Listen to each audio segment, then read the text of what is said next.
moderate this panel of these amazing women, many who I've admired from afar, and I'm now close up and personal with them. And so this is just going to be really, really fun.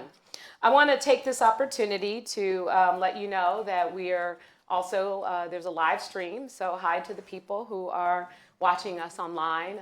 You know, technology is what it is nowadays, so we got a bigger audience than what's in here, and you know, they can't enjoy this wine here, but open a bottle of wine at home. Have a good time. So that's what we're here to do today. And I also, you also have index cards where you can ask questions at the second part of the panel, and so feel free to ask a question of any panelist or all panelists. And I want to take this opportunity to thank our sponsors.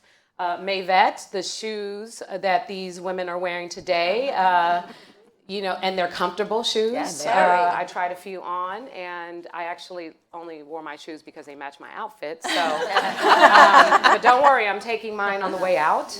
Marriott International, Western Verasa, Cork Circle, Nutrifold, and Somnium Wines. Did I get that right? Thank you. All right, now let's meet our panelists. And of course, you heard from the owner of this winery, but she's not just the owner of this winery. She is a best-selling author. She is a former ambassador to Austria. She has been an attorney, a businesswoman, and she's conquered the world. And now she decided to bring her expertise and business skills to winemaking, and what fabulous wines they are. Ladies and gentlemen, Kathryn Hall.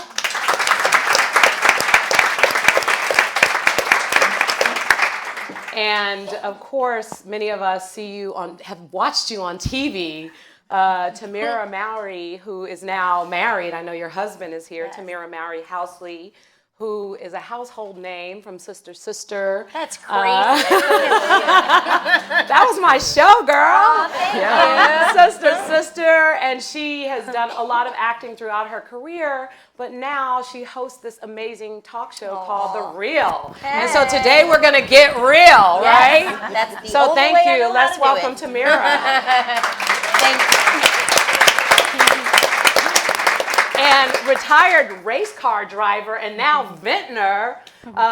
Thank you so much to Danica Patrick for being here with us today. We're excited to have you. Thank you. An international supermodel and ambassador for her generation, Caroline Labouchere is joining us here today. Thank you very much. Thank you very much.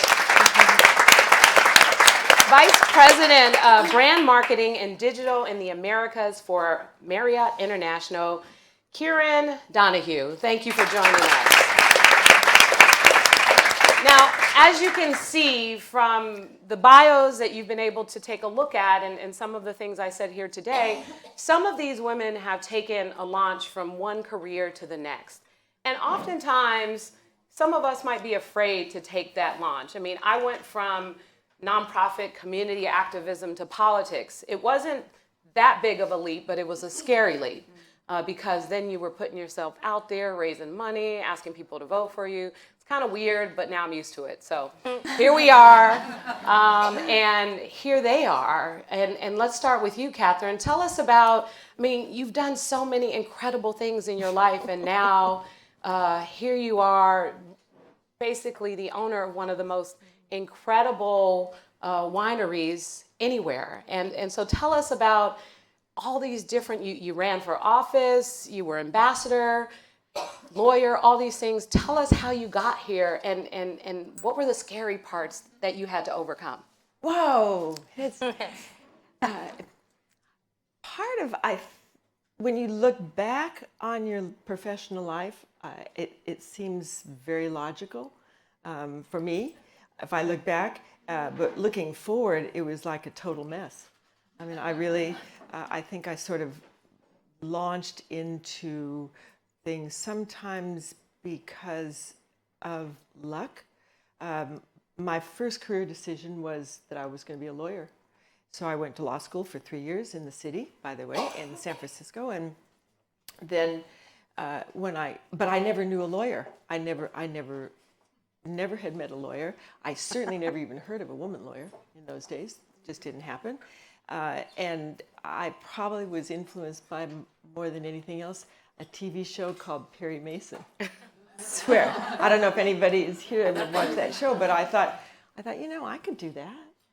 I mean, it seemed to me like you had to speak and you had to spend around people and you had to be a good listener. And I thought, well, I sort of fit that. And I had a father and a mother who both sort of raised me in this idea that I never had any limits. That I really never realized that there were barriers. I saw the barriers when I got going, but I didn't realize when I was going through school what was going to happen. So, and then from there, boy, it was just a lot of, I think I can do that. I think I'd like that. And taking the risk to do it. Yeah. And it is a risk, moving from one industry to the next and wondering whether or not you're going to succeed in that industry. And I know, Tamera, you've been you've been an actress for a long time, but now you're like a talk show host, right? Yes. I never thought in a it's like Oprah Winfrey. years. And I remember when I was younger on Sister Sister, I'm a woman of faith, and I'm sure people who follow me know that. I remember praying, God, I would really love to win an Emmy. I wasn't specific in that prayer because I actually want a daytime Emmy and not a part-time Emmy. What do you call it? Primetime Emmy. But that's why he's here. Emmy. Yeah, It's an but Emmy. it's still an Emmy. No. Yeah. I only say that to say because I thought I was going to be an actress for forever. Started Sister Sister when I was 14, and I ended it when I was 21. Once I met, in between I went to college, and I did a couple of things in between that. But after I met my husband and had my firstborn, Aiden, who will be 7, November 12th, I decided to be a stay-at-home mom. I was like, I just want to take a break. I just want to center myself, make sure I'm doing what I'm doing for the right reasons, because sometimes you can get, caught up in all of that, and things can feel redundant. And in anything and everything that I do, I always want to come from a place of authenticity. And in that break, I wanted to take an entire year. I got a call from my agent. My son was 6 months at the time, and she was like, her name was Tracy. She said, they're looking for a group of women to do this new talk show. And I was like, don't you know I'm on a break? I told you not to call me.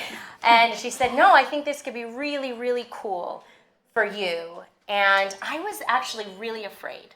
I was afraid to do it because for so many years, I was fine with acting out other people's words, but doing a talk show, you are coming, you have to be vulnerable, and you are speaking your own words. And I knew by watching the other talk shows, you might get attacked for those opinions, and that's what happened. I was right. But I remember for 3 years, no one would know this, but I felt like I had to throw up because of nerves, because of fear, every single time I walked out to do girl chat. And if you watch the reel, that is like our most popular, segment. It's because you talk about your life, you talk about your personal opinions, and I would just get so nervous. But then I was like, okay, I'm obviously here for a reason.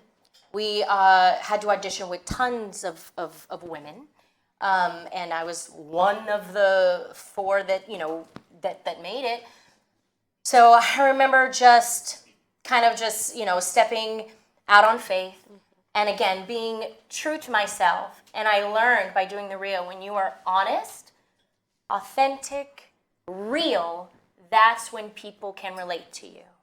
And then I started to become empowered by that. And I started to focus on more of the positive responses. And I saw that when you compared it, it's very human for us to look at the negative and magnify it. But in reality, I was getting more of a positive response. And here we are. People didn't believe a diverse panel could actually win a Daytime Emmy, 2 NAACP Image Awards. And we did it by working hard. We did it working against the grain. And I'm glad I said yes. I took that risk. Congratulations. Wow. Amazing story. Thank you. And Danica, you went from racing cars, moving fast all the time, to the process of making wine, which is requires a lot of patience. Tell us about that transition. Yeah, it's a long process. I've had the property up on Howell Mountain. The appellation is actually, it's not Howell Mountain. I think I'm about 50 feet off of it being Howell Mountain, so it's Napa Valley. But I bought it, I saw it at the end of 2008, and I bought it in 2009 at the beginning of the year. So, you know, we're working on almost 11 years of having that property. So it started with dirt, and if I could back up, though, to the reason why I did it and the name of the wine, which you were close. It's Somnium, but it means dream in Latin, and it goes back to a trip in 2006 to Napa Valley in the fall. And of course, anybody who lives here or who has been here 1 month from now, and you see the mustard and all of the cover crops all over the valley, beautiful colors and cool mornings. I mean, they're already cool, but they're even cooler, and you got a jacket on. And it started with a dinner at French Laundry the first night, and then the next day was a trip to Quintessa. And it was up on the knoll in the middle of Quintessa. And it was pretty early. It was like a 10 a.m. tasting. And I thought, God, how am I going to go to French Laundry and then go and drink at 10 a.m. in the morning? It's possible. So we get up there and get out of the car, and there's rose petals like leading out to the end of the knoll where the picnic tables are. I'm like, oh wow! And then I found out there was a wedding the night before. But anyway, so I followed the rose petals on out, and it was just this beautiful morning where the fog was still just sitting in the valley just a little bit and pulling back down into San Fran, and there was quiches and white wine and everything. So I'm swirling my glass at 10 a.m. of Sauvignon Blanc. Illumination was exactly the wine it was. And the winemaker, Aaron Pott, it was actually his first stab at Sauvignon Blanc at Quintessa, so this was it. And I was like, man, this is so cool. If I could ever have something like this someday. And then I thought to myself, I don't have $50 million yet. But then I realized you didn't need 50. You just needed you needed a little less than that. And you could buy the property, and then you could plant it, and you could have the farmers and get a winemaker, and you could do it step by step, and it didn't have to be this all immersion in like buying something fully fledged. It has a label, has a winery, has everything going. You could start from scratch. And if you're young, you know, and you have decades to wait for it, you can do it. So you have to obviously have a fair amount of capital to start with, but that's how it started. And so when I was looking for names, I was actually looking for a name for the project as like a cover name for like an LLC or a trust or something. And so I'm looking on my computer, and I'm going and using other languages. And so I put Latin and I put dream in, and the word somnium came up, and I was like, that's great. And I think this took me 15 minutes. And I thought, that's too great of a name to be something that's just like hidden in books. Like, that should be the name of the wine. So that's the story of the name of the wine. And I've loved coming to the Valley since 2006. And now I love having my own product too. Nice. And you told me you weren't funny. Oh. Caroline, you have an interesting story, and I thought that was pretty cool. As a supermodel, once you decided to just let your natural hair blossom, all of a sudden your career took off. Tell us a little bit about that. I wasn't a model, actually. I'm not a supermodel, because I think that supermodels are the people who've been modeling all their lives. I started modeling last year. Oh, goodness. So in 2017, I was invited to London for a casting. In November 2017, got the job, and my first paid modeling job was January 2018, and I was in British Vogue 8 times last year. Wow. What? Well, that sounds like supermodel to me. Yeah. You said Vogue. I know, so that was a pretty big jump from being a school receptionist. Nice. Wow. Amazing. School receptionist. Yes. So how did this happen? Tell us. My daughter was working for a company in London, and they were looking at Maya Musk and various other people, but they obviously had many zeros. And they in fact said, how much do you want to be paid for this job? And I said, well, if it's going to be in Vogue, I'll pay you. Yeah, I got £1,000 for that job, which is actually nothing, as it is a worldwide campaign. But I do always think that you shouldn't look back. You know, it started this amazing journey, and that's how it all started. Wow, how amazing is that? Like I said, sounds super to me, in vogue. It is super. Yes, definitely. I'm very Thank you. happy. I have never been so happy. Yes. Kieran, Yes. tell us your story. You've been working for a lot of Very companies short, wasn't yeah. it? My story was very short. in marketing in a Yes. world that sometimes can be quite challenging to Absolutely. Be at the level you're at. And so tell us about, your transition and some of the risks Yeah. you had to take to get there. Well, I started in fashion actually, and then got into hospitality when I was in my early 20s or so, and I didn't really know what I was doing. If the truth be told, I just knew how to do marketing, and a good friend of mine said, I really think you'll like this business. And there's lots of opportunity here, and they needed somebody to do partnerships, and so I said, okay, well, I know how to do that, and I took a leap of faith and got into hospitality, and what I found was that it's an incredible industry for women. When I started, I've been in hospitality now almost 20 years, and when I started, you didn't see a ton of female general managers. You saw them actually in some of the select brands. So, some of our, you can think of Courtyards or and brands like that. But then as I started to grow, I started to see general managers of really big, what we call big box hotels. So, 500 rooms, and that is a big job for anybody to run. And as I started to continue to grow, there was a lot more opportunities for women. And certainly at Marriott, where I work today, our most senior leadership is 50% females. Our chief financial officer, our chief counsel. And that's, and it is such a focus. And it's really interesting because I don't think I realized at the time that I was making the step into hospitality, that I was making a step into an industry that would allow a woman to trailblaze and to do things that hadn't been done before. But I did. And so I think that's, sometimes I think, Kathryn, you were saying, it didn't really look clear when you did it, but you kind of just trusted yourself and you kept going and put one foot in front of the other. And that's really how I've been able to do things throughout my career. So Wonderful. Danica, I want to come back to you because I want to take it back to the moment you decided that being a race car driver was like the thing for you. It wasn't a lot of women in this industry. I never would have thought, I barely wanted to race the cars at Malibu. Malibu Grand Prix, anybody did the Malibu? Okay, maybe it's just me, thank you. Anyway, I thought that was a lot, right? And you went into a male-dominated industry, you changed the game, and have had an incredible career, breaking records and doing some amazing things. What drove you?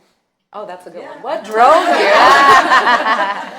to that particular career choice, and how did you have the courage to walk into that when I'm sure you were probably met with a very challenging circumstances in this male-dominated world?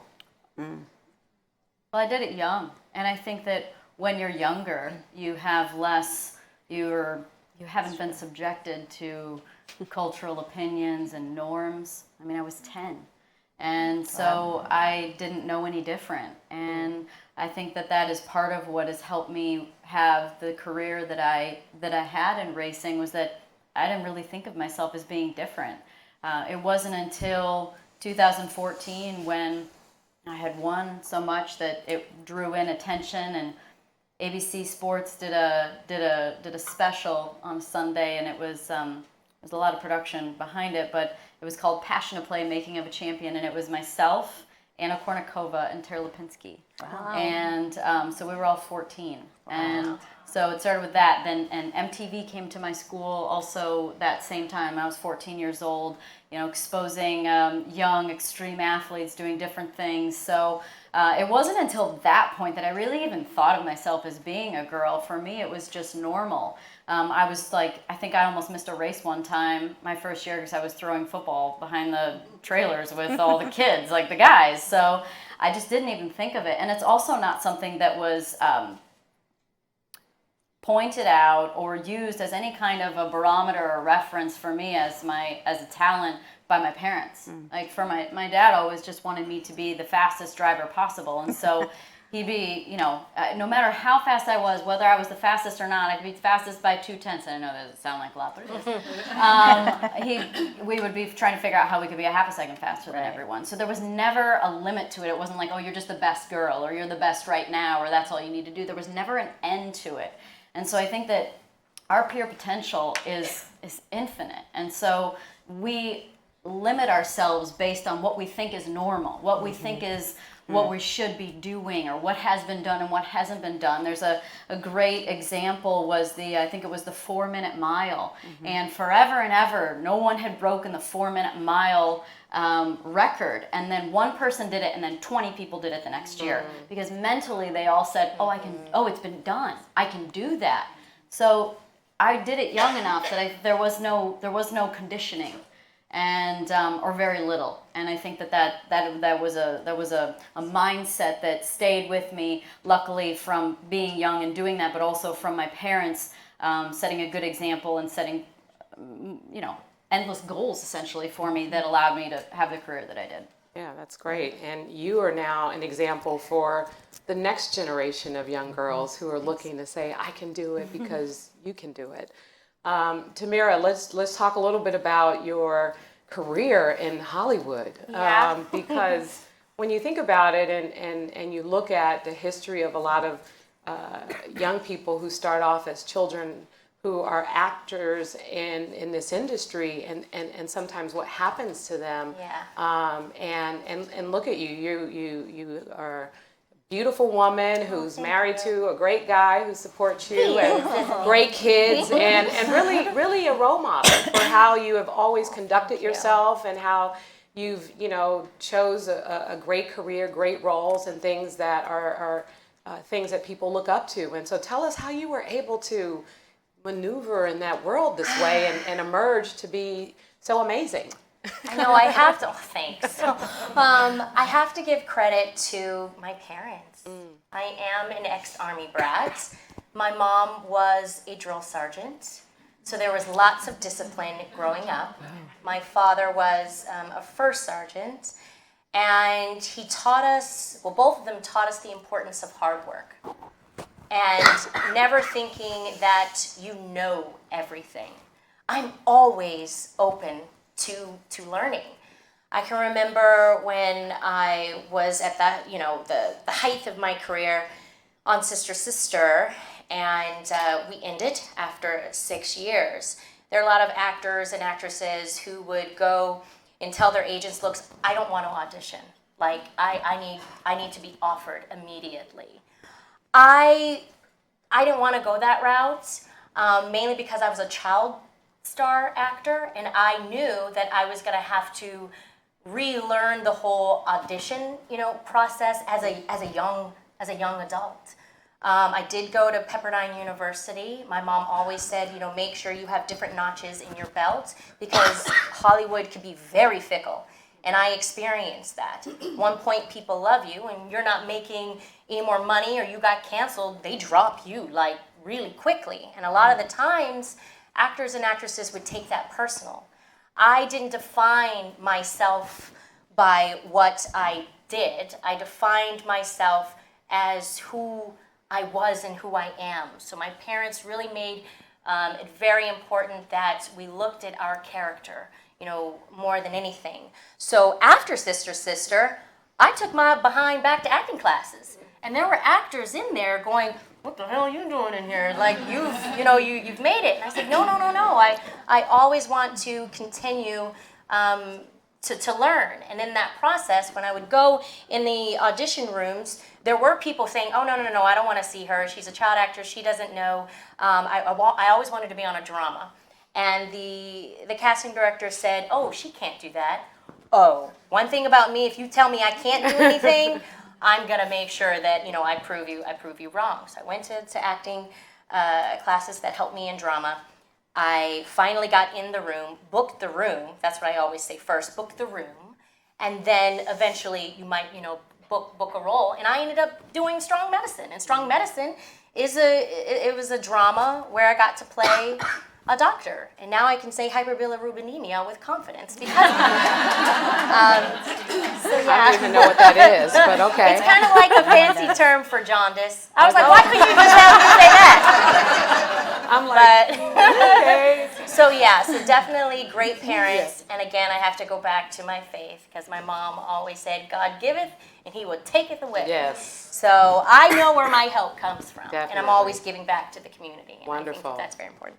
Speaking of giving back, Caroline, you have taken this incredible opportunity that you have to give back to other young women and to be actively engaged in helping to change and shape their lives. Tell us a little bit about your role as a mentor. I now have that platform. I didn't have it before. Going back, my husband was in the British Army for 30 years, so I was an army wife. I was always taught in my family just to be a wife, not just to be a wife, because that's a negative, to be a wife and mother. I didn't have a career as such. So this is all very new to me, to have the platform to encourage people in their 50s that it can be the best time of your life. And it really is. 50s, I cannot wait to be 60. One of my friends, Helena, is here, and she's in her 60s and living her best life. It truly is the best time. And I've learned so many things up to my 55 years that I can now encourage people and help them to be their fittest and healthiest and happiest. Wonderful. And this whole event, High Powered High Heels, is about inspiring and supporting women, and it all came from you, Ambassador. And so tell us a little bit about some of the things that you've done because of so many obstacles you've had to overcome. Part of what you've done in your life was always to provide opportunities for young women as a mentor to help them learn and grow. And so tell us a little bit about some of the things that you've done. It is wonderful to be in a position where you can help other women. And I'm thinking, as we've been talking about, how important just the idea of having a role model is, because when you talk about the sort of you never the 4-minute mile is just a great story because so much is in your head. Well, part of that head message is I never saw a woman lawyer. I used to go with my dad was a grower of grapes and he sold them to other wineries, and I would go with my dad to these meetings of the Grange. And nobody was there except for these old white guys, except that once in a while they'd bring their sons. And nobody ever thought about ever bringing a daughter. It was just like never done. And so it was just, that would have been in my head in terms of what I thought my options were, except for the fact that then my dad would say to me, you could do anything. You can do, I want to tell you a story. See, he was a pharmacist. And I remember, this is not quite in response to you, but I'll get there. But You're providing the wine. Get there whenever you're ready. Cheers.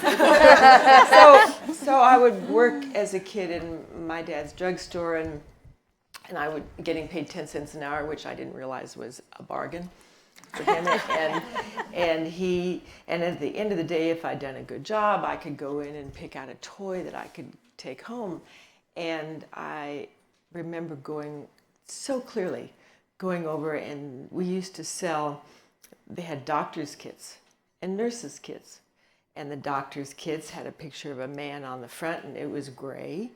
and inside was a stethoscope, a plastic stethoscope, and a fake thermometer and a bunch of stuff.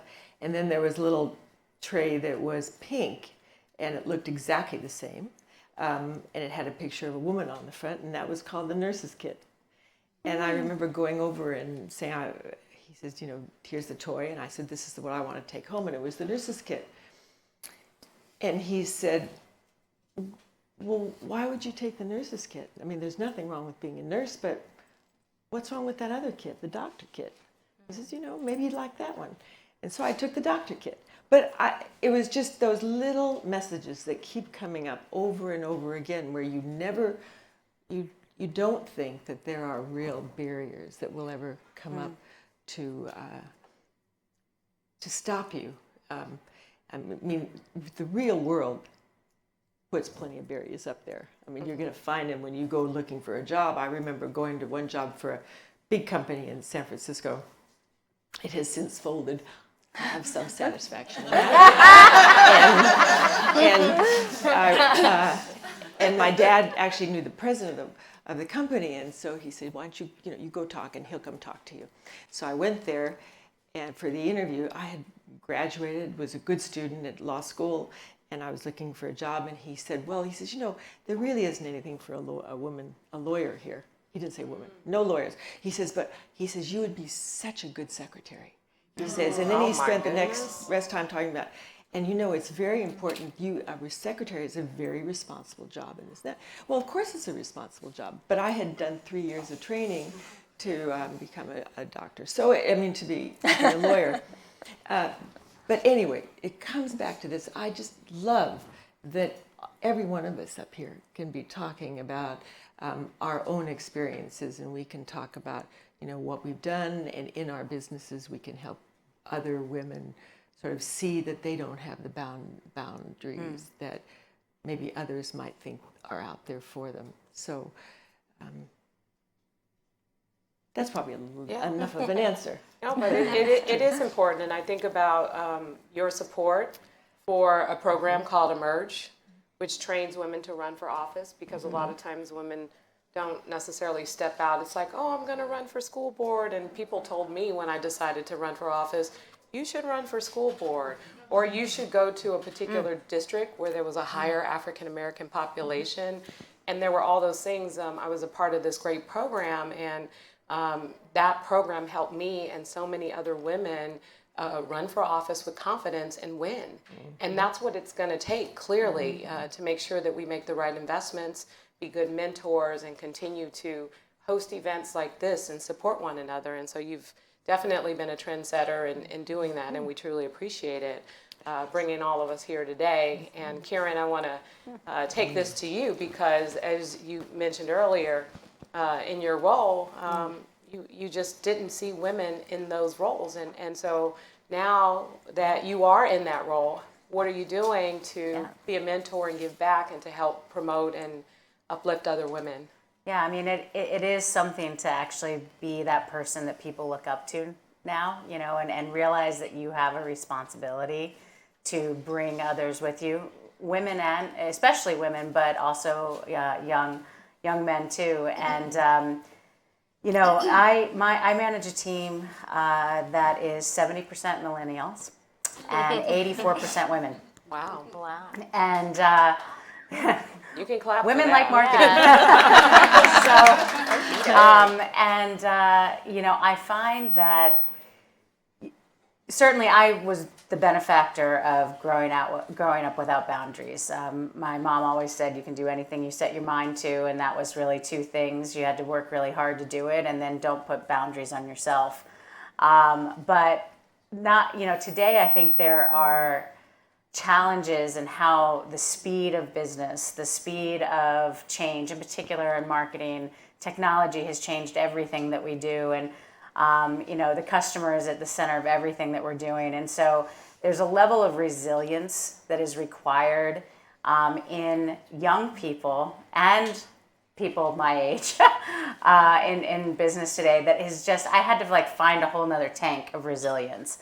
And it is really important that your team sees that in you, that you can, stumble, mistakes are okay as long as you make it once and you know are there to help fix it, and then you move on. Because if you get stuck and you don't keep moving forward, I think that's one of the biggest challenges that anybody can have in their professional career. And so it's really important for me to be available to my team.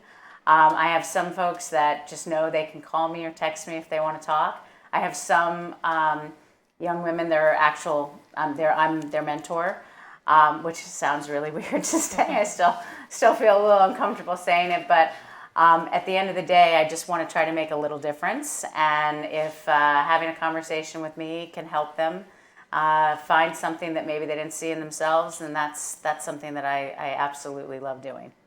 Great, thank you. And so, Caroline, tell us a little bit about, I know as you're using your position as a platform to help be a mentor and serve younger women, but tell us a little bit about, what motivates you and what advice would you give to young professionals who are in a very similar, who have an interest in the same career path? I think that for me, I had a completely different upbringing to everybody. I was a wife and didn't want anything else, did not want a career, didn't go to university.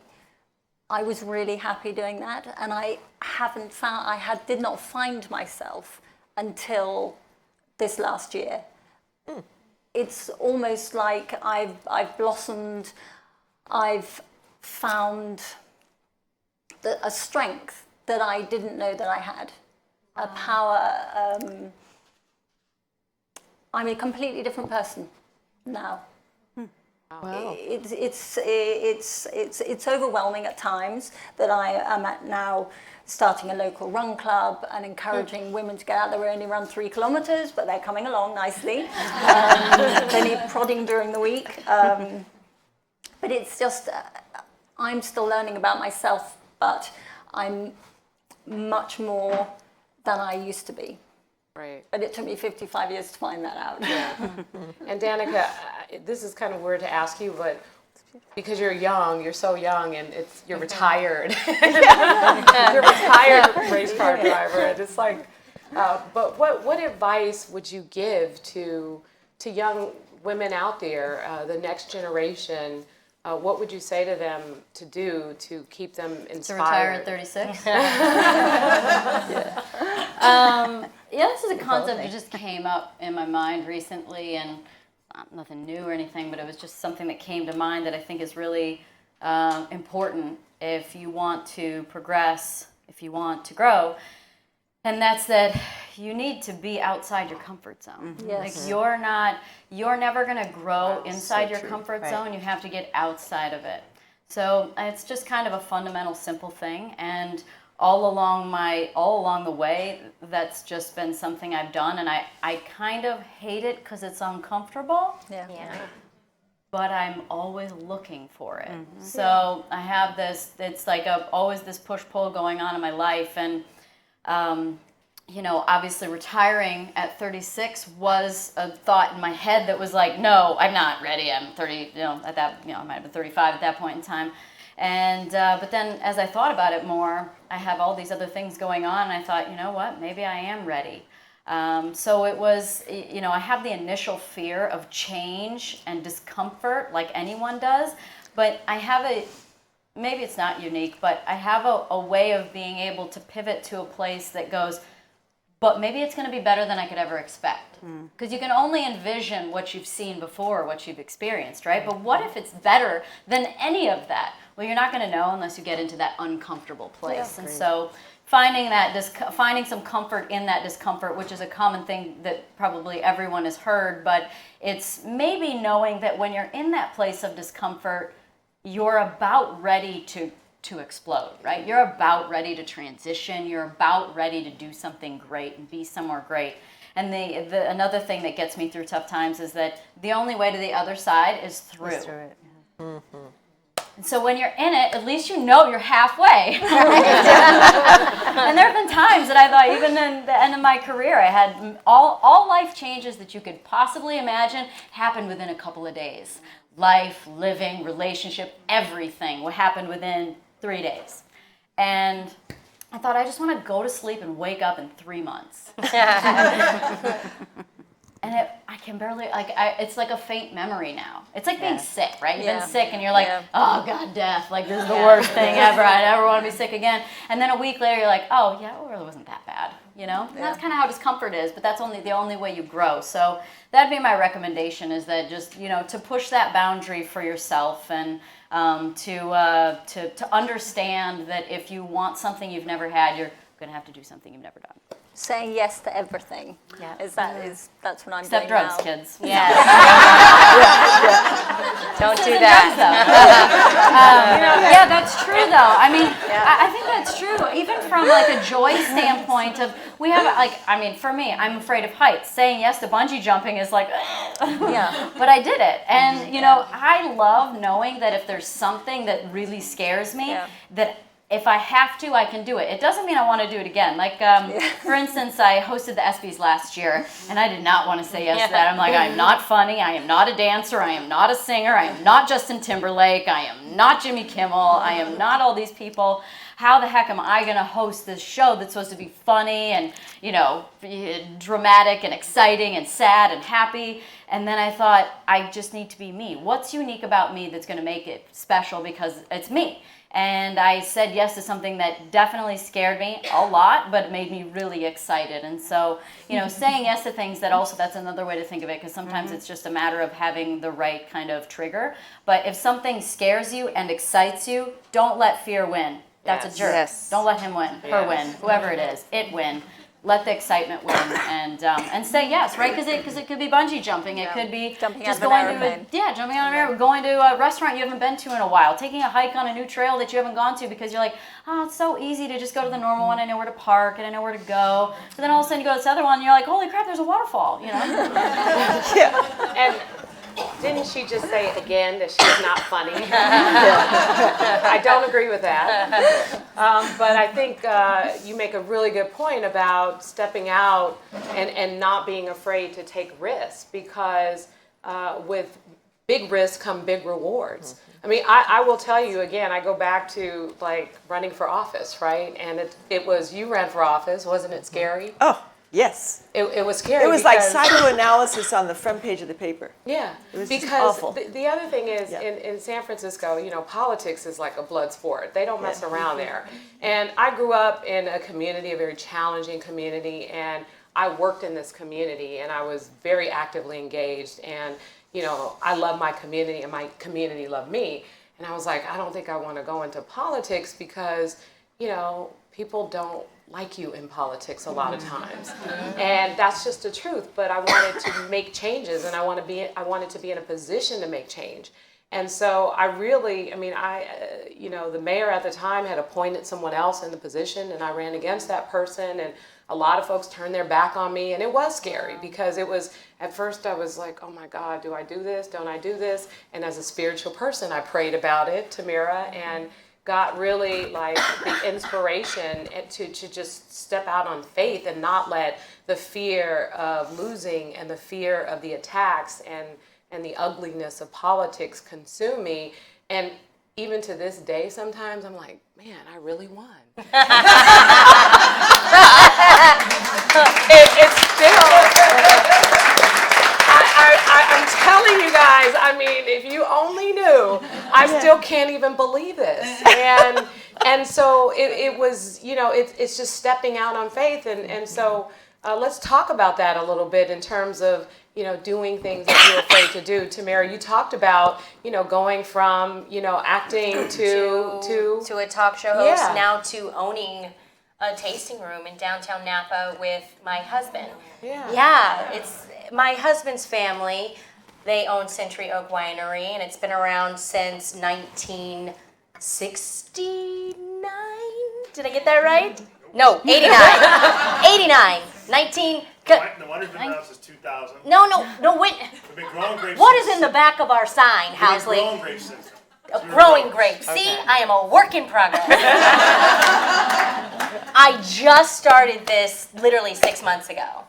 My father-in-law, Art, he is getting older, and he was thinking about selling the winery. And I was like, oh, you better not do that. I will learn fast. He is handing it over to my husband, and obviously I am married to him, so I just didn't want to be that wife that didn't know what the hell I was doing. I wanted to jump in and learn and help. And I remember us going to downtown Napa, and a lot of my fans would ask me, hey, where can I taste your wine? And I would say Lodi. They're like, huh, what's that? I know Napa, right? And I said, how come we don't have a tasting room in Napa? And Adam was like, well, we never really thought of that. Here's a woman that doesn't really know anything about the business side of it. I was telling him, giving him a suggestion. And I could have said, oh, I don't know anything. I might just keep, my mouth shut. He was like, Tamera, that is an amazing idea. Why don't you and I open up a tasting room in Napa? I was like, me? No, ask your dad to do it. I don't know. I don't know what I'm doing. But cut to now, to make a long story short, we decided to step out on faith, take that risk. We opened up the tasting room 4 months ago. Yes, I got that right. 4 months ago, and it has been so amazing, not only for the locals in downtown Napa, but people of color. There are lots of people coming to us going, where are all these ethnic people going? They're going to your tasting room? This is so cool. And they love it. We have people from Oakland, we have people from San Jose, we have people coming from Europe finding out that we have a tasting room, and it's been great. Now I've been inspired to actually learn how to make wine. I want to go to school. How cool would that be to say, hey, look, I make our own wine. So I'm going to take on that challenge. So You have to drink a lot more. Drink a lot more. Well, I'm sure Danica and Kathryn, who are like the experts, I'm can not a help you. winemaker. I am not a winemaker. I'm a drinker. Well, people ask me why I started. I'm like, why do you have a winery? I said, I like to drink. Yeah. It Maybe really you can starts drink there. the wine and you can tell me if you like it or if you Yeah, don't. we could collaborate. You Yes. come taste mine. It's just like a beta test through. That'll be the awesome. more people, the merrier. Yes. Yeah, and you guys can come up with a cool name with both of your names in it. Yeah, For cool. wine, who knows? You never know. I'll just take 10% for coming up with Okay. the idea. So Kathryn, tell us about, because what you've done in your career, you've been a success. And we want to know what the tools are to be a success, because it does require, yes, we are drinking the wine, we are experiencing the results, but this is a business, and you have to hire a lot of people, you have to deal with the power outages and the wildfires and the challenges that have existed in this industry, whether or not people like your wines or don't like your wines, your staff, your everything. Mm-hmm. It is a business, and you have all these tasting rooms, you have all these great wines, the Pinots, the Zins, the Cabs, and everything else. This is a lot of work. So how do you do all of this? What are your tools to success? Number one is find fabulous people to work with. No question about it. Nobody has any success by themselves. Even successes that we're talking about, there are people around you who have been supportive or opened doors or stopped barriers someplace along the way. And I think for us, our team here at Hall and at Walt and at Baca, I'd put up against any team anywhere in any industry. It's just finding talented people who are loving what they do, and then the challenge becomes to keep everybody inspired and with an opportunity to grow. And that really is some of the most challenging parts, I think, of running a business, is finding ways that you can grow as a business and grow with your people and keep everybody challenged and happy and here.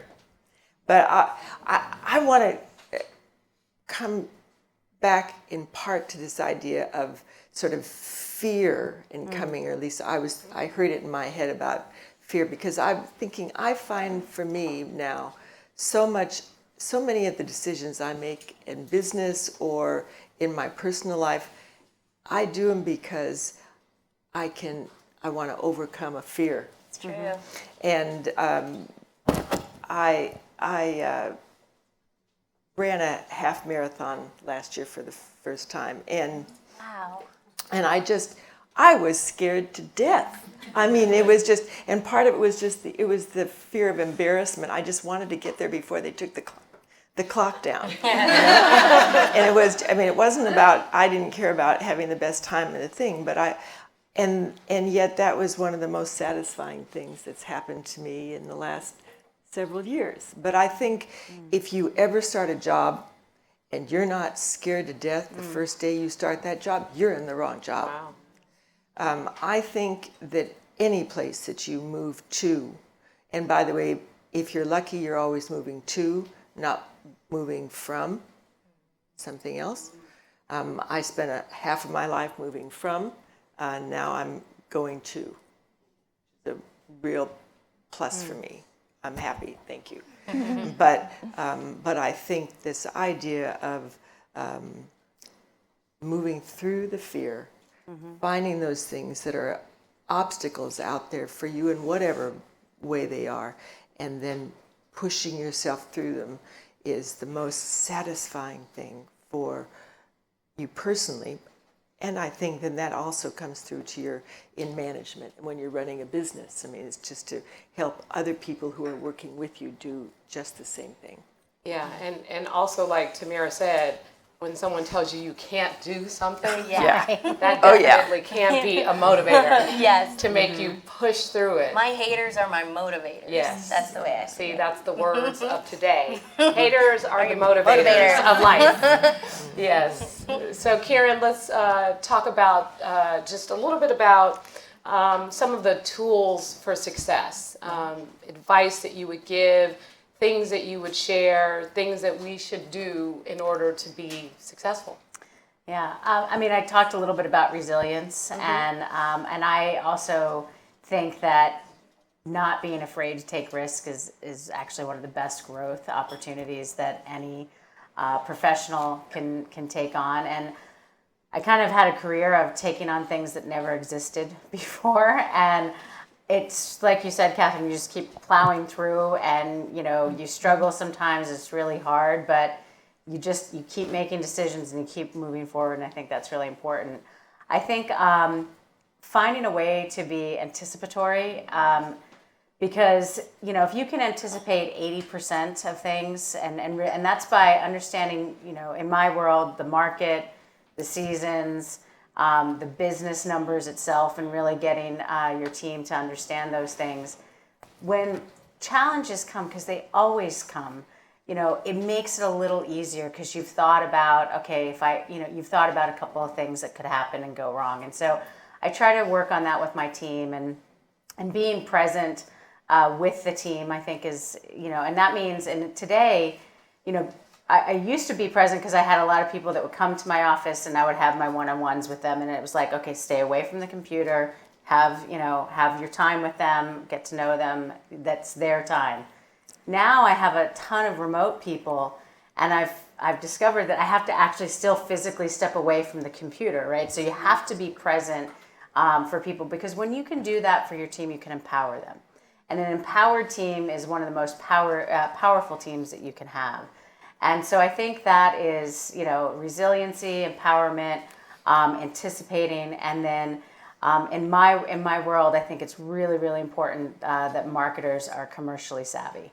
You got to know the numbers, you got to understand the business, and if you're not comfortable with that, find somebody who can help you understand things, because I was not a numbers person, and I worked really hard by asking the right questions and finding mentors, finding people that were really good at things and asking them those questions, so that I could get more comfortable and be much more helpful to my team.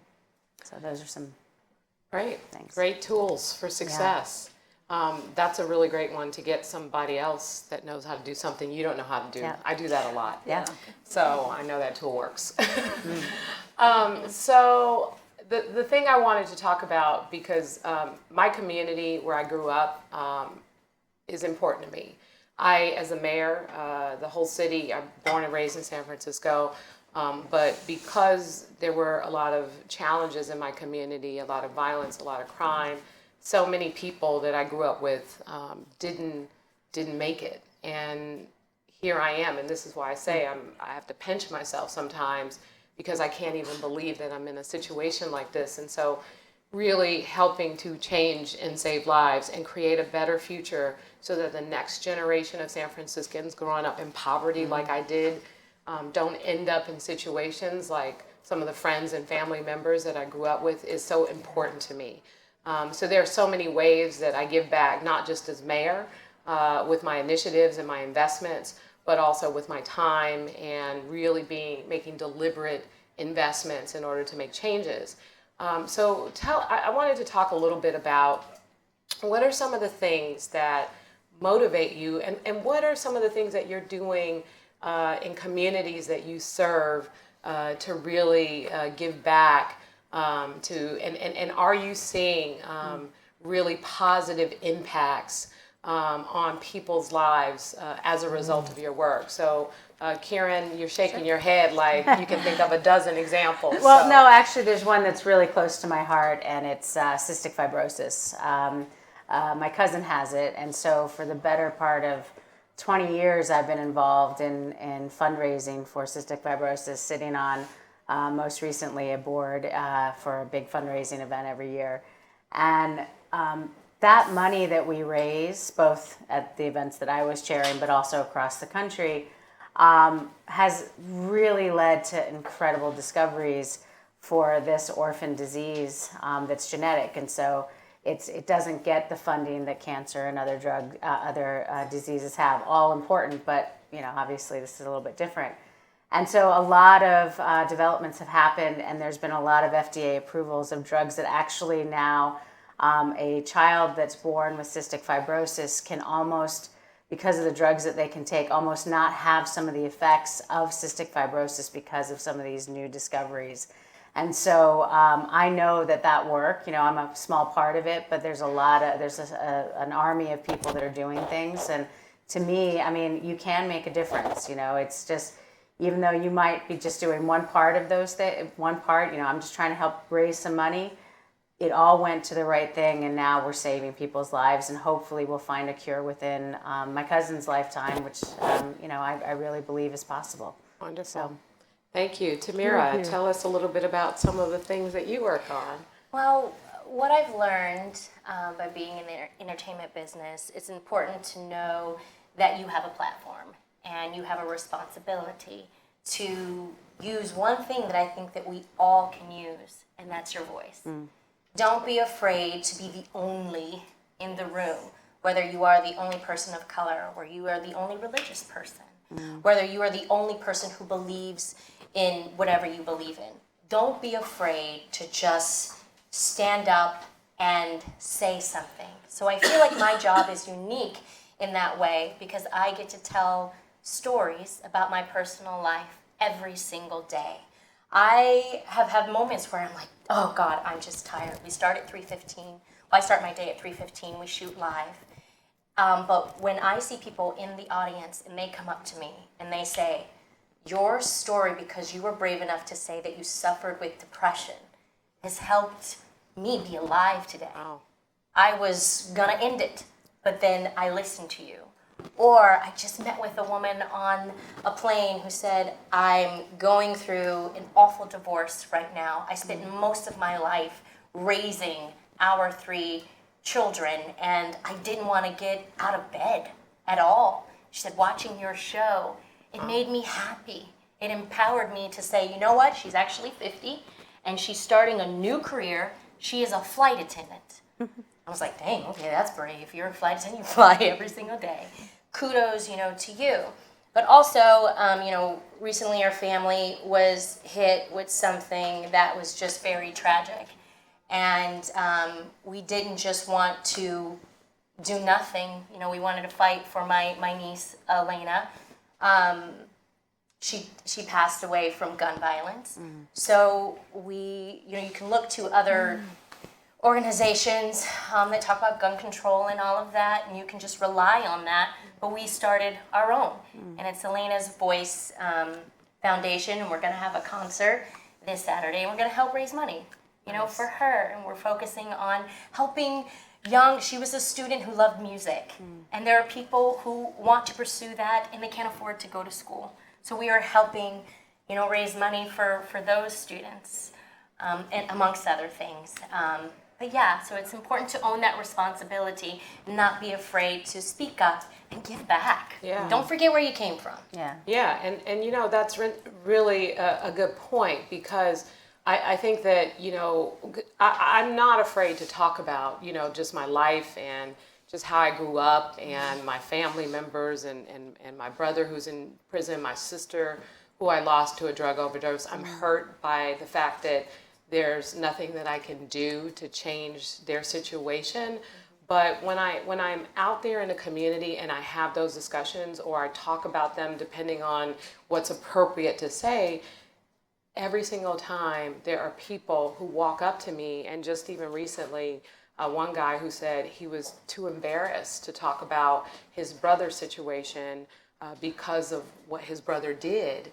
And I said, but it wasn't you. And there's nothing embarrassing about it. It hurts. You love your brother, and you want to make sure that someone else doesn't end up in a similar situation. And that's really the power of voice, is being able to talk about it and to share it, and to hopefully motivate other people to even come outside of their shell, because my family is a family that doesn't talk about this stuff. And in fact, they didn't want me to run for office, and they don't want me to talk about it. It's like the family business is the family business. Yeah. And the thing is, it's like, I love my family, and I want to see, I don't want to see what happened to my family happen to other families. Yeah.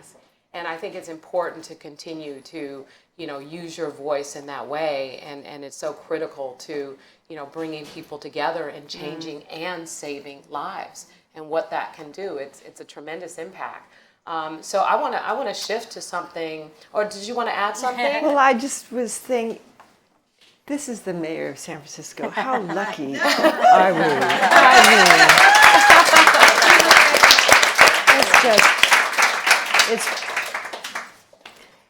It's wonderful. Thank It's you. it's Thank great. you. I'm thinking how everyone has a story. Everyone. But so few are willing to share it. Yeah, and it's tough, at times. But in San Francisco, where I'm fighting for safe injection sites, for example, people are like, "No, what do you mean? Why?" I'm like, just think about it. People who are addicted to drugs have a disease, and they're not just going to go away because we don't want to see it. So how do we get them off the streets? How do we get the needles off the streets? We provide a safe place where, when they say, "I need help," we can help them and get them into treatment on demand. And I believe in that.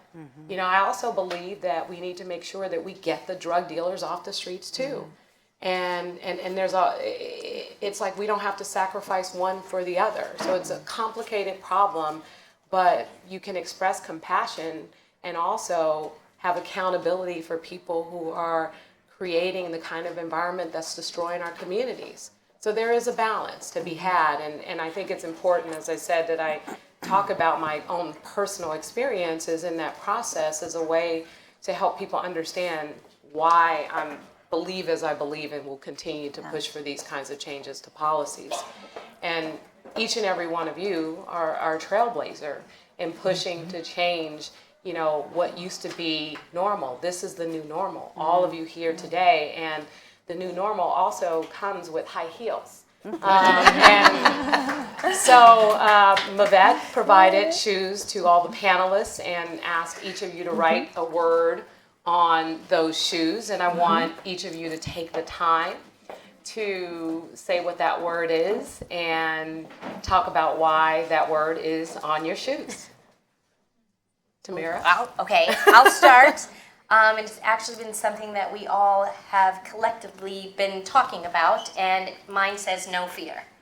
I've actually have adopted the motto, get comfortable with being uncomfortable. And that's what I meant by when I would do girl chat, I felt like I had to throw up for like 4 years because I was always uncomfortable and afraid, but I somehow always got through it, and we're in our sixth season. But yeah, I always felt like if I don't have if somebody presents an opportunity to me and I don't have a little bit of fear, I won't do it. And the reason why I will do it is because in the end, I always learn something about myself. I've come out of it stronger. I've learned to take that risk. And in the process, that fear is no longer a fear. You always overcome it. So I can proudly say now, in our 6th season, I don't feel like I have to throw up every single time I do girl chat. You know, I've become comfortable with that uncomfortable feeling. And kind of like Danica was saying, I kind of look for it. Yeah. So if I'm not uncomfortable, if I'm not a little nervous, it means that I probably shouldn't be doing it. Now I love a challenge. Good. Me too. Well, So before no we fear. go to the next person, I wanted to ask a question from one of our audience members. Okay. This is specifically for you. How did you find a balance between work and being a mother? Oh. P.S. Love the real. Oh, that's sweet. I get that question a lot. The thing is I'm still learning the balance. There are some days where I'm saying, I got this. I'm a mom boss. I look at my husband and I'm like, let's have a third. And he's like, no. Then there are days where I'm like, oh my God, what am I doing?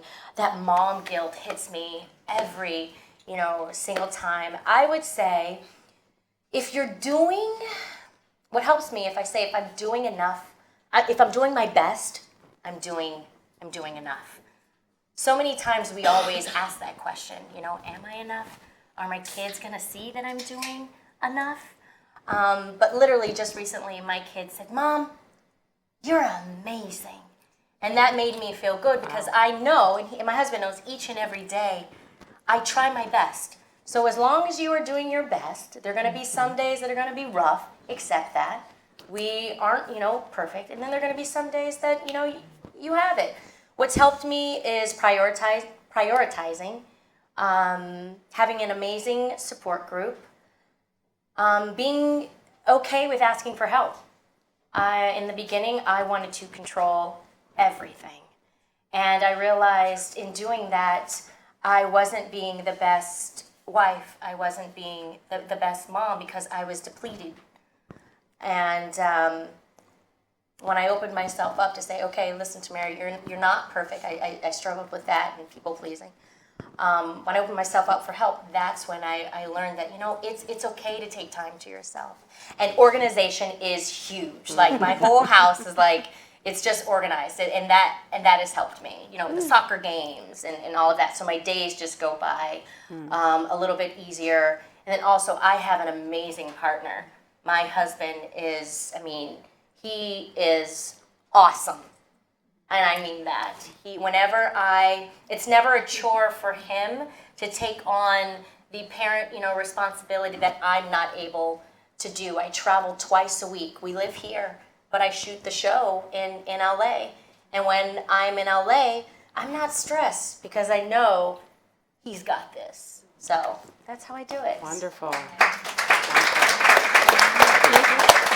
Caroline, tell us what's on your shoe and what does What's it mean? on my shoe? Be a Viking, not a victim. Which is my thing. So I love a challenge, and I've found this brave person inside me. So I ran 100 kilometers in July, a race in England, and I'm trying to work out what my next challenge is going to be, because I can do anything. So yeah, that's it. Well, we have a question for you from our audience member.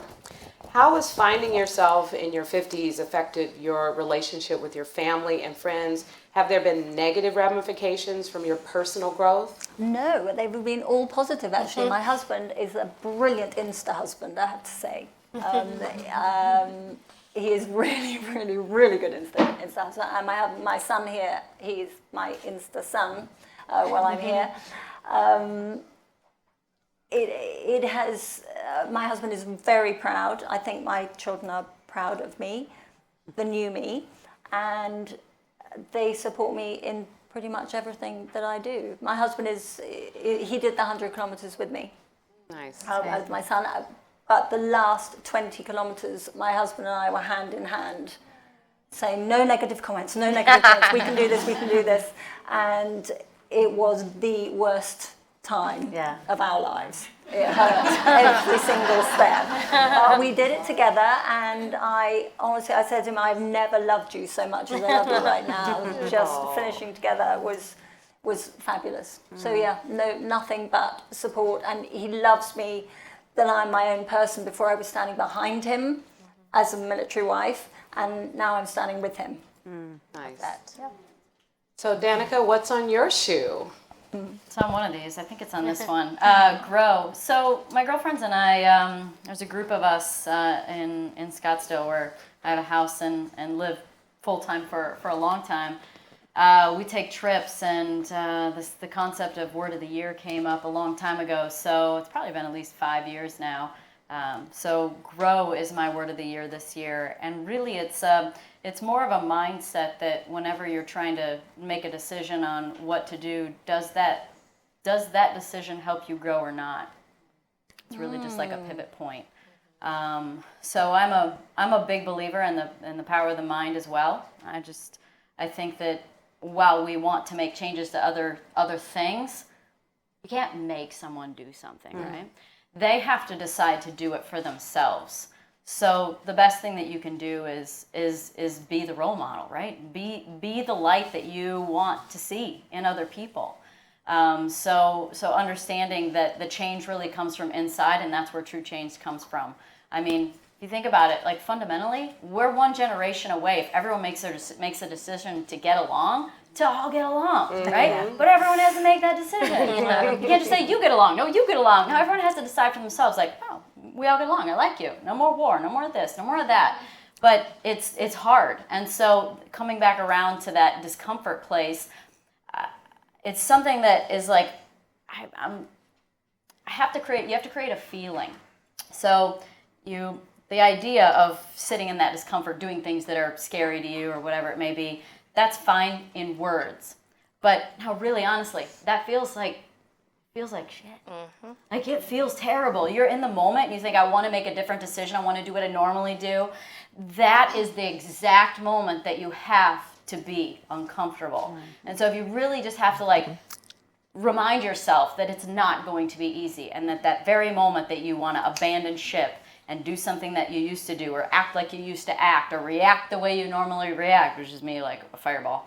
You have to sit in that and go, oh, I guess I know I'm right, but I gotta shut my mouth, So anyway, understanding that it's really coming from within. So grow is about making decisions that, does it help me grow or does it not help me grow? Well, speaking of grow, this is a question specifically for you. What lessons have you brought from racing into the wine industry?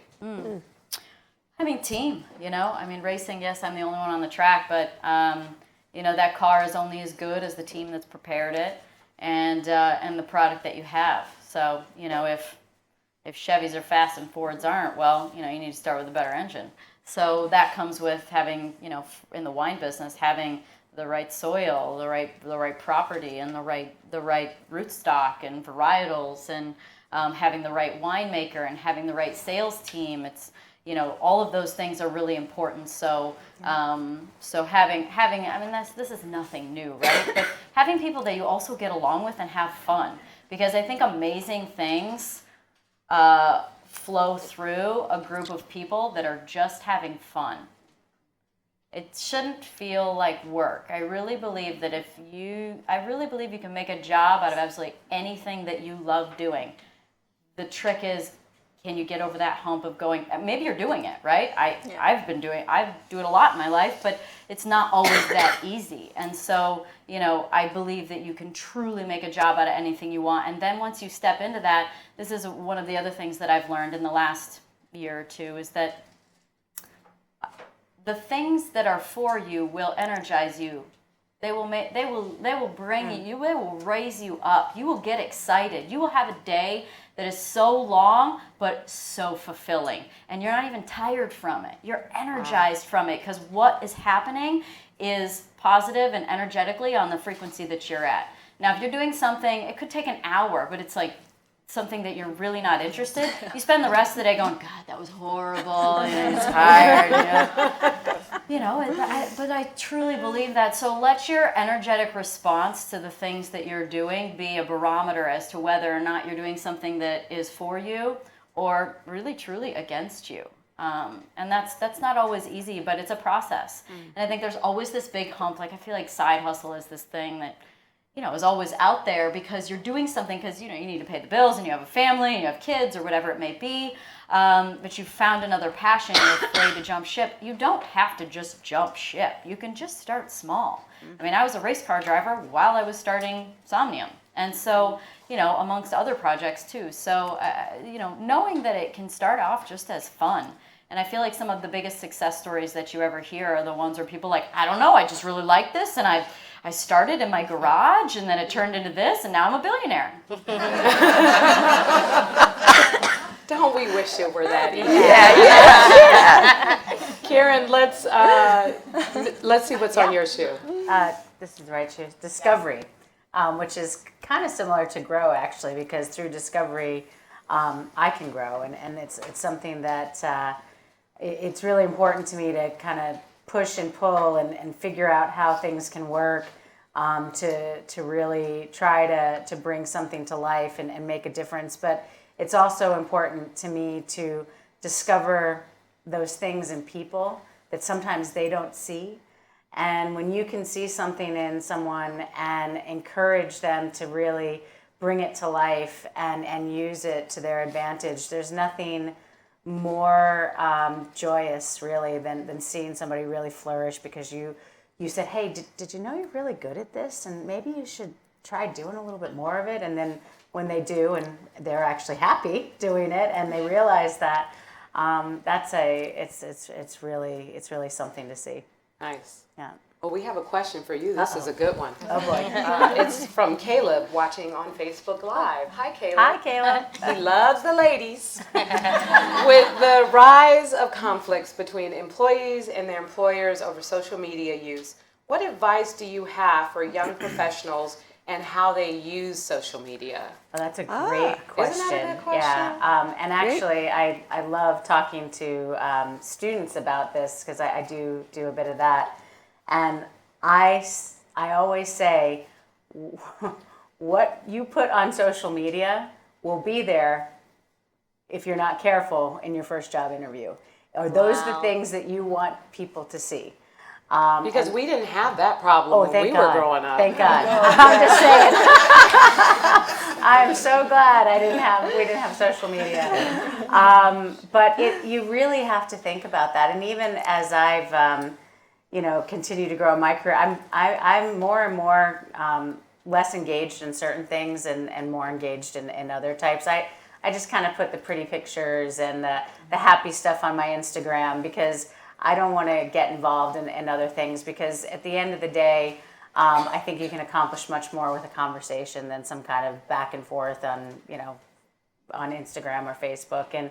But you have to be thoughtful, because that is part of you. And if people are seeing that, then is it what you want them to see? Because is that your brand? Is that, is that what you want people to think of you? You were doing some kind of drinking game or something. Now, maybe you were. I'm not criticizing that. We were all in college. But, is that what you want an employer to see? Yeah. No. Well, anyone else want to give some advice on that issue around social media? My social media, again, only started last year. But I think being authentic is really important these days, because there is so much that is not authentic on social media. So I do a lot of no makeup, say it how it is, or how I is. And just saying I don't feel like running today, you have to be real, or don't have to be. I like to be real. Well, I'm Yeah, I not don't- I giving up don't that feel new it. filter that my friend Nicole just showed me. When you take pictures, it makes you look amazing. Yes, I know, but it's not a good thing because if you start with a filter, you have to continue with it. Somebody's gonna see you in person and be like, Yeah, exactly. Yeah, you put you on a don't bit look of like weight. a cat, like you did in your picture. Yeah. I have some. I this is just something that I did personally over over the last few years. Just it's so easy to judge yourself against everything you see, and so, or even sometimes it's not even about maybe somebody being prettier or smarter or more accomplished or whatever it may be. Maybe it's just because you're being catty about someone. If you look at a picture of someone and you're like, oh, I hate it, she always does this, or oh, he thinks he's that, and so just stop following people like that. Exactly. Why don't Just people fill do your that? feed up with stuff that you like. like, So exactly. I mine's don't just a understand the feed like. of inspirational quotes, basically. And Malinois and Huskies and the dodo. If anyone doesn't follow the dodo, lots of positive stories on the dodo. Yeah, but I think that's a positive. I think that's because you're gonna look at your feed every day, multiple times a day probably. If you're honest, or if I'm honest. And you want to fill it with things that are bringing you up, not down. Again, if we go back to the mind again, what do you want to be thinking? Think about what you want, not what you don't want. Definitely. Well, Kathryn, what's on your shoe? I was going to say, what's in your wallet? That's right, right. Your shoe. Mine, my word is confidence. And this is something that as a manager, as a person for yourself, as a mother, as a friend, you can't give that to somebody else. But you can create an environment within which and experiences that someone does gain confidence. And then and I just think confidence is so key to success. If you think back, if I think back, I think if any of us think back at any time that they felt proud of something that they did, you felt you did something really well, you felt really confident when you were doing it. So I think just confidence is such a key part of life in all the different aspects that we as women relate in life. Well, I have a question here for you. Tell us about a major failure you have experienced and how you bounced back. Oh, my. Yes, I wasn't feeling so confident in those. Yeah.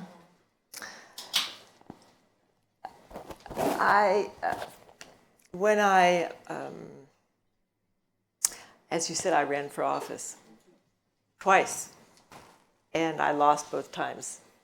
I think it would be fabulous to be able to run for office sometime and win, because I'll bet it feels really good. It feels really good. I'll bet it feels really good. I'm not going to even lie. Yeah.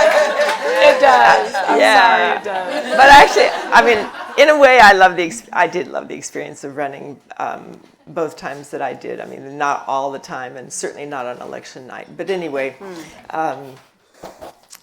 so losing is tough, and the question is, how did I deal with it, and what did I do?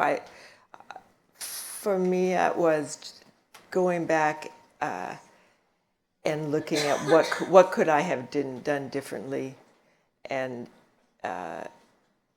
sort of coming to grips with why I didn't do things differently. I mean, I think you have failures. I mean, the first time I had failure of running, what I did was I just sort of brushed myself off, and then I ran again. But then for a different office. And then the second time I lost, I thought, maybe this is not the right place for me to be. This is not where I need to be spending my energy. And then I found something.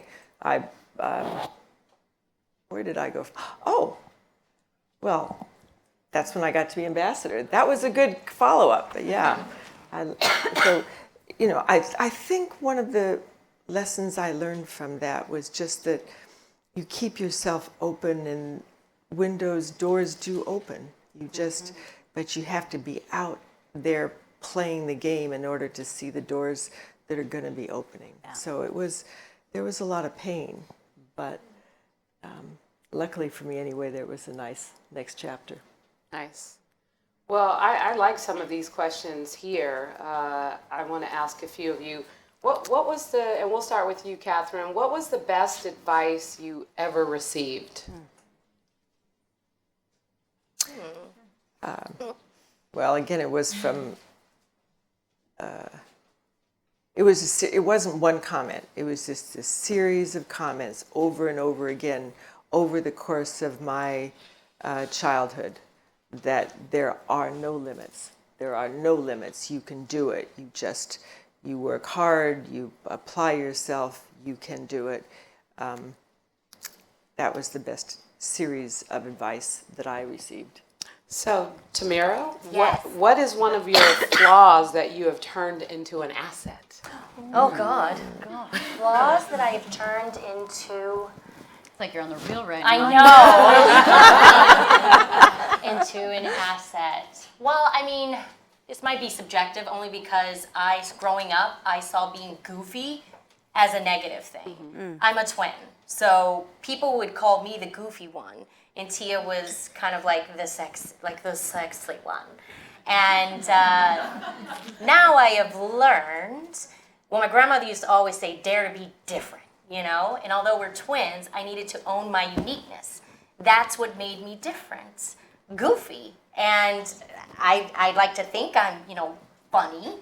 And, I was on Sister Sister for 6 years, making people laugh. And now on being on The Real, I have learned to own that. And one of my co-hosts, Lonnie Love, she said, "You know what, Tamera, I love being around you because you bring me so much joy." So I think owning that goofiness and not being afraid to be silly, it makes people happy. Yeah. So that's just one of my flaws. I have tons, but yeah. So, Learning to own them. Danica, could you tell us what is one of your flaws that you've turned into an asset? I mean, when you're talking about, being a girl in the sport, being different, I think that being different makes you stand out, right? Yeah. So embracing that, and once I finally embraced that, I don't think, being a girl is not a flaw, though. But it's finding those flaws and finding something that's different and taking advantage of it and realizing that's what's also going to set you apart. Yes. Let's see. I'm very fiery. If anyone watched my early career stuff, I kicked things, punched things, pushed things, yelled at things, threw things. But I also think that that's part of relatability, is that honesty. I think I learned how to do a better job of not creating more work for myself by lipping off and doing things that were really dumb that I'd have to then go do, follow-up interviews or apologize to people about. But understanding that's who I am. There's a lot of flaws. I think that realizing that I'm not the most confident person in the world. It's a vulnerability, right? But realizing that, vulnerability is also a strength. We think it's a weakness, but divulging kind of what isn't so great about you is or what you need to work on is a point of, that's how people relate to you. So learning how to just be honest about those feelings. I don't know, I kind of feel like in general my life's been this is like a string of weaknesses that I've tried to figure out how to use to my advantage. So, Caroline, tell us, are there any particular songs, books, or For goodness movies sake. that have inspired you or inspired you at a specific time in your life? Brene Brown. I love Courage. Brene Brown. And I think probably, have you heard of,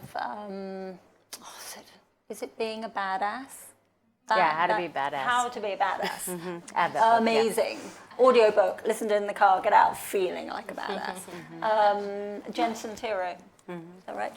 Fantastic. And Being a Badass about money. Don't be afraid to want to earn money. So many women, me included, I need to earn money. You like Because I like to buy new audiobooks? things. You like the audiobooks? I love audiobooks. I'm the biggest fan of audiobooks. It's the only way. Regular reading puts me to sleep. Totally, totally. Yeah, audiobooks all the way. Nice. That's it. So, Kieran, let's talk about the best advice you ever received. So I think from a business perspective, the best advice I ever received, I've been fortunate. I've had a lot of good advice, but really always be able to take the work that you do and show the value to the company, whether it's through numbers or revenue or whatnot, but really be able to equate what you're doing to how it impacts the business. And if you can stay close to that, it's going to help you throughout your career. And then more recently, managing through some challenges with changes on our team and going through a lot of integration. And, we do something at Marriott called our associate engagement scores, and it's a really important part of how we put people first. And my scores didn't come back great. And, so I had to get in and really understand what was driving that and be humble to hear some of the good, bad, and the ugly. And, but I had a colleague of mine say, you also have to give yourself a break and realize that you and the team were building something that didn't exist before, and there was no blueprint. And when there's no blueprint, there are things that aren't going to always work. And so you got to, you got to really give yourself a break sometimes, because otherwise, you can take it really almost too personally. And I do believe in the work that I do, and I'm not a fan of the people that say it's not personal, it's just business. For me, it is personal. What I do is personal to me. The people that I support and lead are personal to me. I spend more time with them than I do my husband and my family and friends, and so it is personal. And I make a choice to be there and to do that every day. And so you just have to be. You have to know when it's okay to say, "Hey, give yourself a little break." And actually, for the moms on the panel, I also think that that's really important for you too, because it is really, really hard to be a career woman and a mom. And I think being a mom is one of the greatest things that anybody could ever do. But give yourself a break, because you're not always going to be perfect at that or at your job, and you're just going to have to do your best, right? Yeah. Exactly, yeah. Yeah, So. and speaking of being a mom, you raised 4 kids while doing all of this. How did you do it? You sort of muddle through, I think. We talked earlier about balance, and after a couple years, it occurred to me that I was going to stop beating myself for not being the kind of mother I wanted to be, at the same time the kind of wife I wanted to be, at the same time the kind of business person I wanted to be, and came to what for me is a realization, and that is you can be perfect, but you just have to be perfect sequentially. Mm-hmm. There will be a time in your career when you are killing it at work, but you're not going to be the greatest mother necessarily at that point. And then there'll be another point in your life when you're killing it as a mom, or you're killing it as a spouse. But I think it is a matter of being a little gentle with yourself, and also recognizing that this is a war, not a battle. There's a lot of different issues along the way that will come up, and you cannot win every battle, but you can still win the war. Definitely. Great advice. Yeah. Well, we're coming to the end of our panel, and so, ladies, it's time for those famous parting words of advice and wisdom from Kieran's looking at me like famous words of parting advice. That was right? The pre-work there. Caroline, we'll start with you. Oh. Well, okay, Danica. Since you're like me, I'm sitting there. I'm like, I'm going, what am I going to say? I'll just go off the top of my head what I was thinking. This is personal as far as for me and my perspective, but I feel like it's applicable to anyone. I always feel like I want to affect the masses, right? Like I feel like if it's not on prime time, what's the point? Like how am I going to most efficiently use my platform?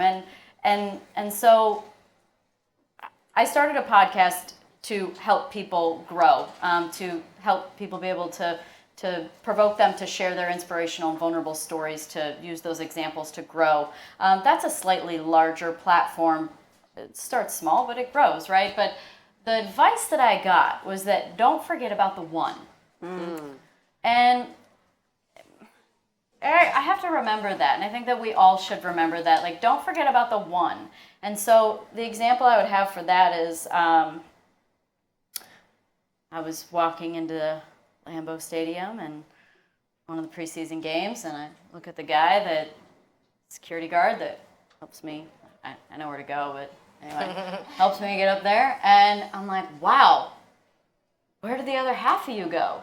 And he was like, well, somebody wrote a book, and I got it, and I read it, and I changed my diet and worked out, and I wrote the podcast is called Pretty Intense, but the book, it started with a book, and the book was called Pretty Intense, and so it's a mind, body, and food book. It's broken up into 3 parts, and anyway, so he got it, and he read it, and he lost like 66 pounds, and well, we left in December, and that was that probably was August. I mean, 6 months, he lost 66 pounds, and so like that story warms my heart. When I did the book and had the trial group for the workout program, because it's a 12-week workout program that I wrote, a girl sent me a message and on Instagram, and it was a before and after of where she was at, and she wasn't even completed with the 12 weeks yet, and I mean, I cried. I was like, oh my God.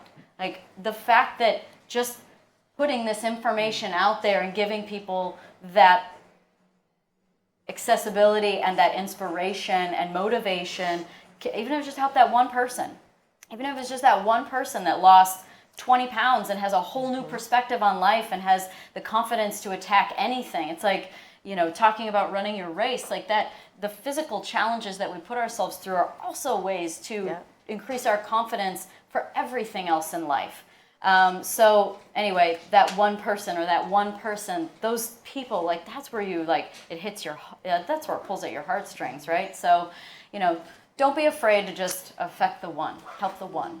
Yes, great advice. Caroline, you had enough time to think about it? I think I am also trying to do that by the one.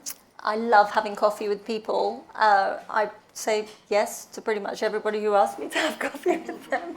And I love talking to people also through social media, because it can be a word or a sentence that you can get from anybody, or they can get from you, that is going to help you for the rest of your life.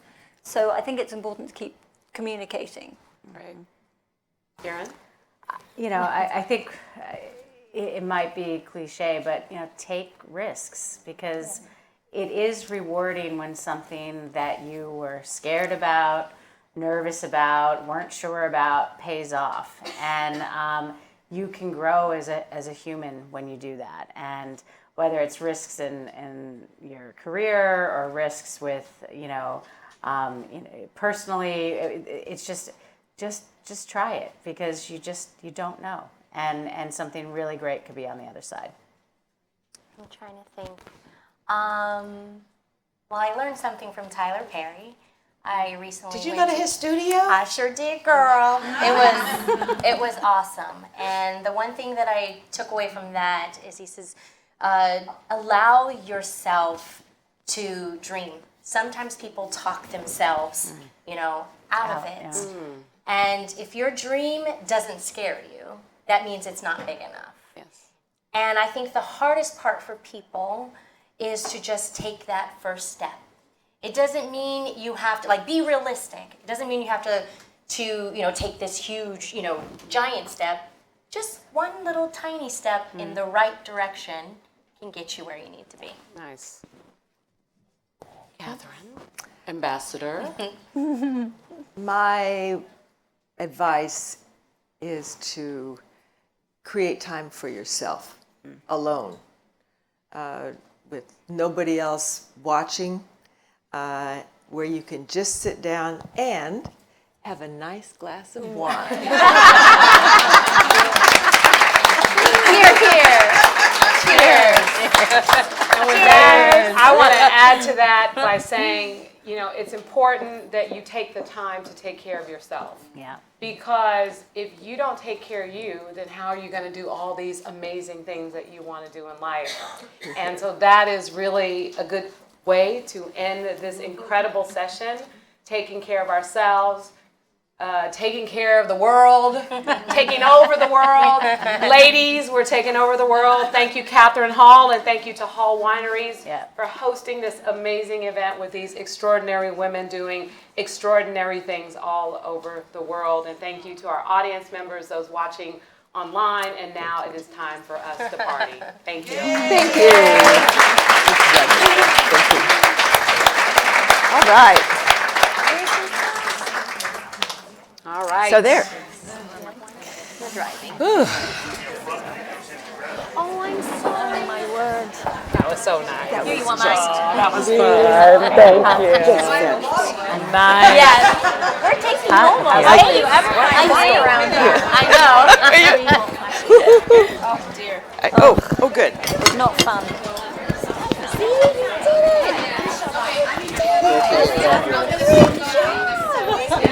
For having us, yes. Did you get your cup? I think I'll have one.